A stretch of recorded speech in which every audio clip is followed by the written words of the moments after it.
Inilah kondisi Museum Tekstil Palembang saat ini. Bangunan peninggalan kolonial Belanda yang dibangun pada 1883 ini terbengkalai, nampak usang tak terawat.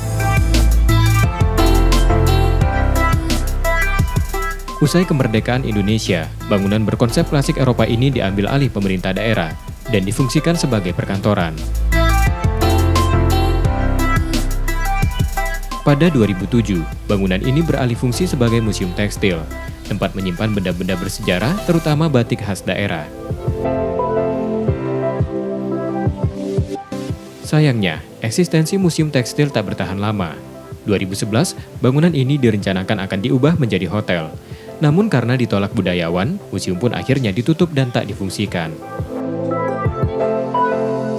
Tahun 2011 itu pernah mau dijadikan sebuah hotel, namanya Hotel Heritage.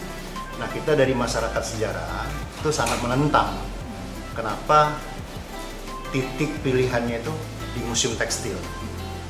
Padahal membangun hotel itu kan masih ada lahan yang lain, masih banyak lahan yang kosong atau gedung-gedung yang lain. Kenapa harus sebuah bangunan heritage yang dikorbankan? Nah, akhirnya kita menentang dan kejadiannya dibatalkan.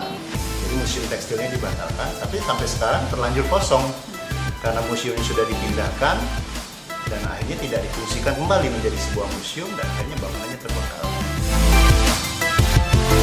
Sejak tutup dan terbengkalai, museum tekstil di pusat kota Palembang ini diambil alih pemerintah kota.